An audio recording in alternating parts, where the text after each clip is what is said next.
Hi friends, this is Leela. Welcome to my Angular course. Now in the previous video what we have seen the canActivate. canActivate, what it will do is it will restrict both the parent root and also the child roots also, remember. Now, so for example, if you go here, I am logged out, okay, I went to home, I went to users. Now it will not go. Why? Because it is the user is not logged in.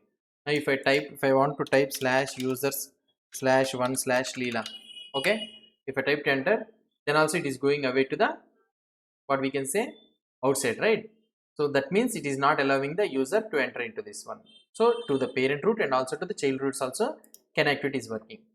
Now you have a scenario, now in this one you have a scenario that you want to let only the parent one to be allowed, but child roots should be restricted. So that means slash users you can allow up to slash users, but inside this slash, for example here I logged in, I will enter. So up to here slash users you will be entering, you will be able to enter to the user.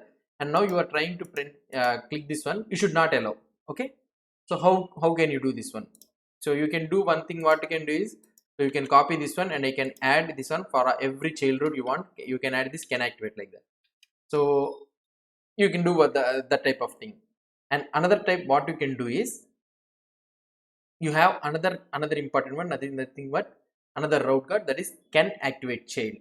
The canActivateChild, what it will do is it will so for example here you will be having canActivateChild. Okay, so auth guard service same, but what this one will do is, sorry, can deactivate, canActivateChild.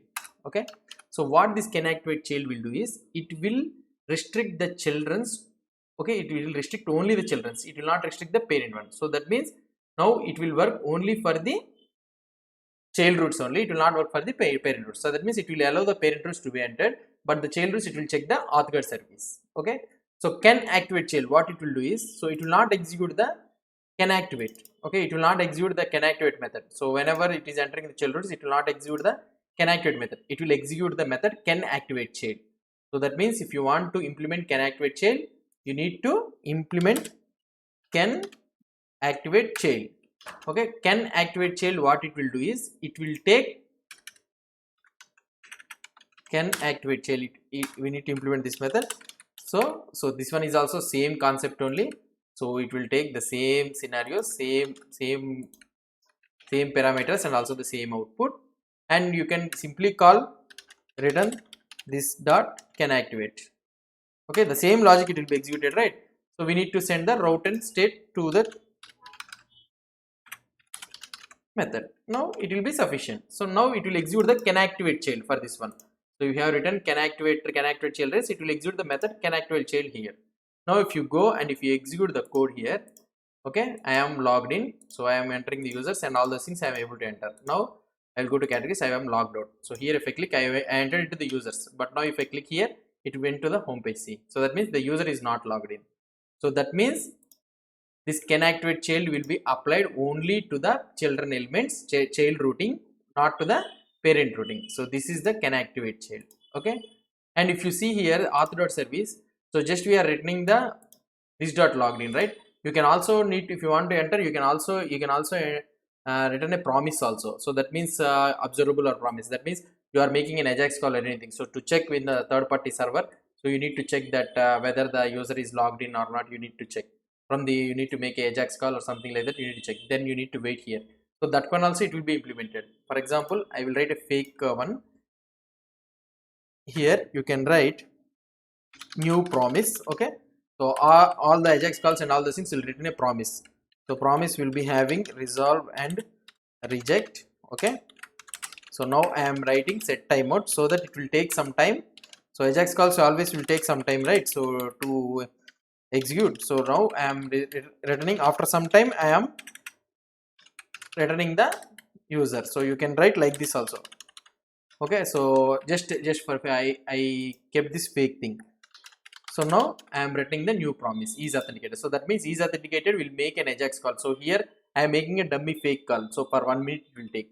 So here you can call any ajax service or anything. So axios, post or anything you can make and you can return that one. So now here what I can do is, the code will go away. So here I can remove this one and I can do return, and here I will be getting a promise, okay, dot then, and I will be getting the data here. So I will check that if data is there. So if data is true means I can return true. So that means please allow that one, or else what I need to do is I need to navigate this one. You can write like this. So if you have an Ajax call or anything also, it will work finally. So this is also same and that one is also same. Here also this dot get. Now here it is, what it is making is authenticated is checking. So by making Ajax call, so it is checking from the server. Until then it will wait. Until then it will wait. The route will wait until then without going. So after getting the success only it will get. So for example, if you see the output here, so now I am logged in. Okay, I am logged in. Now I will, if I go to the user, okay, so if it is logged in means directly here up to here it will be okay. Now if you check here, it will take some time and it will get the output. See, it took some time and you got the output. Okay, you understood, right? Now if I click on logged out, I went to the categories, I went to the users. Now you see here, it will take some time and it goes to home. So that means it is making an Ajax call there, and until and unless server getting the response that it is logged in or not, then only it will go to the route. So here you can keep the loading symbol and all those things. In the future coming, we will be seeing all those things, loading symbol and all those things, how to keep animations and all those things you will see in Angular. So like this also you can do. Okay, so here I clicked on users and now it is going back away. So after 1 second, so for example, if I keep here 5 seconds, something like that.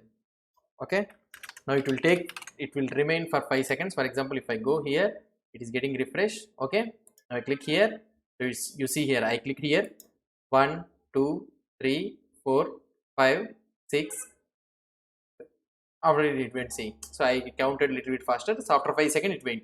So, if you see here 1 2 3 4 5 6, see, immediately after 5 seconds it went. So that means after 5 seconds you got the output from the, you can imagine that one, after 5 seconds you got the output from the server and we are returning back to this one. So like this also you can maintain. Okay, so this is the canActivate and canActivateChild. So canActivate and canActivateChild, the main difference is canActivate will apply both for the parent and also for the child roots, and canActivateChild will apply only for the child roots only. So parent root it will allow normally, and for children roots only it will apply the conditions in the what is present in the auth service. That too it will execute the method canActivateChild. So canActivate will execute the method canActivate. Okay, so these are the two main routes which you will be using more prominently in anywhere. If you see in the internet or anywhere you are browsing the code, you'll be seeing more properly these two root guards. Okay, so if you have any doubts or any suggestions, please post the comments below to this video, and if you like this video, don't forget to subscribe to my channel.